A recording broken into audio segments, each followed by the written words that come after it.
Walking इंसानों की सबसे प्राइमल और साधारण मूवमेंट्स में से एक है, लेकिन ज्यादातर लोग इस मूवमेंट को इसकी फिलोसॉफिकल साइड से डाइवोर्स करके देखते हैं, जिस वजह से हम इसकी डीपर रेलेवेंस भी नहीं समझ पाते। अपने ऐसे वॉकिंग में American philosopher Henry David Thoreau बोलते हैं कि अपनी जिंदगी में मैं सिर्फ ऐसे 1 या 2 लोगों से ही मिला हूंगा जिन्हें आर्ट ऑफ वॉकिंग की समझ थी। वो जानते थे कि सॉन्टरिंग यानी बिना किसी पर्टिकुलर वजह के टहलने में कितनी विजडम छुपी है। जो इंसान हर समय अपने घर में बैठा रहता है वो सबसे बड़ा आवारा होता है, लेकिन एक सॉन्टरर बस उस हद तक ही आवारा होता है जितनी आवारा एक नदी होती है, जो इतनी मेहनत करते हुए समुद्र तक पहुंचने का सबसे छोटा रास्ता ढूंढ रही होती है। थोरो के हिसाब से हर वॉक एक जंग की तरह होती है, जिसमें हमारे अंदर मौजूद सबसे सीक्रेट हिस्से हमारे अगली और नास्तिक हिस्सों के साथ लड़ रहे होते हैं। नॉर्मली लोगों की वॉक एक्सप्लोरेशन नहीं बल्कि एक टूर की तरह होती है, जो शाम तक घूम फिर के वापस वहीं खत्म हो जाती है जहां से वो शुरू हुई थी, जिस वजह से आधी वॉक तो बस वापस जाने के रास्ते को ढूंढना ही होती है। इसके बजाय जब भी आप वॉक पर निकलो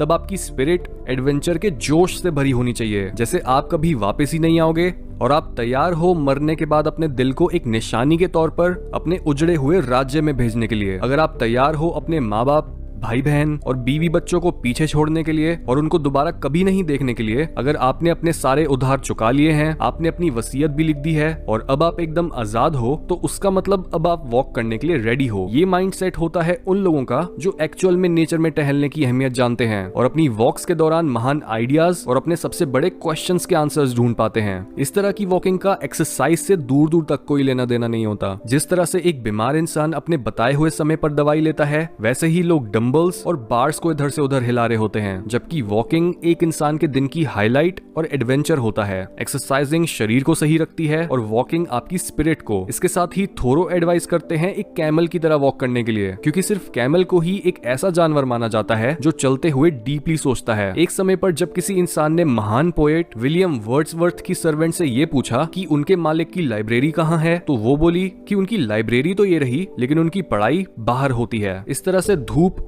हवा के झोंकों और मिट्टी के टच में रहने से एक इंसान के कैरेक्टर में रफनेस, हाथों में छाले और मजबूती और चेहरे में डेप्थ आती है, जबकि जो लोग हमेशा घर के अंदर रहते हैं उनके हाथ भी उतने ही सॉफ्ट, स्मूथ और वीक होते हैं जितना उनका कैरेक्टर। जिस वजह से वॉकिंग एक जिम के लिमिटेड और सेफ एनवायरनमेंट में ट्रेडमिल पर नहीं बल्कि नेचर में होती है, जहां आप अपनी सराउंडिंग्स के साथ कनेक्ट कर सको और अपने सबसे डीप हिस्सों को ऐसा फील करा सको कि अब आप अपने घर आ गए हो और जो चीज आप करने के लिए बने थे वही कर रहे हो। इवन एल्केमी में भी नेचर को एक टीचर की तरह देखा जाता है, जहां नेचर और उसमें मौजूद लिविंग बीइंग्स एक हार्मोनियस और सिम्बायोटिक वे में काम कर रहे होते हैं। इंसानों की तरह नेचर भी एक डायनामिक वे में जी रही होती है और कंटिन्यूली ट्रांसफॉर्म हो रही होती है। इसलिए नेचर को अपना गाइड समझो और जो भी वो कर रही है उसे मिमिक करो। यही रीजन है कि क्यों अपने कल्चर के शेल से कभी भी बाहर ना निकलना, खुद को नेचर में घुलने देने के लिए ये चीज बिल्कुल ऐसी है जैसे आपने कभी भी अपने कपड़े ही नहीं उतारे या फिर कभी अपनी शक्ल ही नहीं देखी।